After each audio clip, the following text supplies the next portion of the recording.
This morning again, and just thinking, there's that Bible verse. I give you the authority to trample on serpents and scorpions. And I think that it's a misunderstood verse, a misunderstood passage, because, it's funny, like, so much truth and so much of the reality of things is hidden in plain sight. Like, it's all there, but you have to have the ability to interpret it and see it for what it really is. But it's there. And when I hear that passage, I immediately think of the situation that we're in now. And in my opinion, two of the biggest problems that we face, two of the biggest adversaries that we have, are the beings that you would call the reptilians and the insectoids. Like, I've seen a lot, I've experienced a lot, and there may be tons and tons and tons and tons of other aspects and elements to this grand stage play that we're all taking part in. But I know for a fact that those two beings happen to exist. I know for a fact that those two specific species of beings are responsible for a lot of the mayhem, the madness, the suffering, the depravity in this world. They're responsible for it. And I know there are probably there's hundreds probably of different types of species and subspecies and beings and different densities and different etheric modalities and all this stuff, but like, I know that those beings exist. I have seen them. And more often than not, when I found myself in certain situations, it was one or the other that I was always facing. Reptilians or insectoids. Like, it always came down to either one of those two. Like, it's not, speculation, hyperbole, like this, it was always that.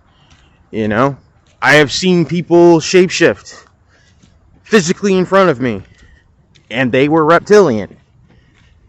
I've seen people shapeshift too, and they were other things that I couldn't quite put my finger on, but reptilians. There's a reason. There is a reason that constantly is a bell that's always rung. Some people think it's like a meme, or it's like, no, it's like, there's a reason why people are talking about this. There's a reason why these beings keep coming up. It's because they're the ones.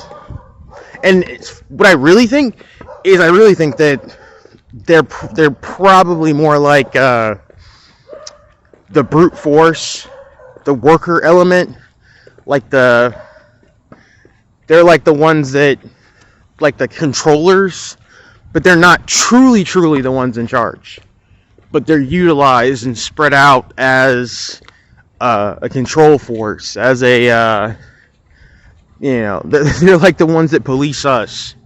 I think you go up higher, and it's definitely a different type of hierarchy. But they're on that totem pole. Trust me, they are on that totem pole.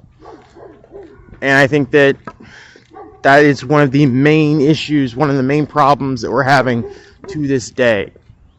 And, man, we can get into, like, speculation over, are they all good? Are they all bad? All the experiences I've had have been negative. Extremely negative. And let me tell you something about reptilians that I've noticed, that I've seen, that I've experienced. It's like, they are associated, like their being, their entire being is associated with negativity. That is how they exist. That is what they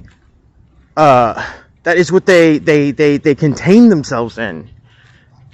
That is what they seek. That is what they're obsessed with. Negativity, low vibrations.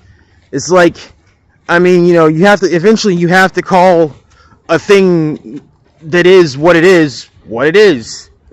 You know, you can't like skirt around that.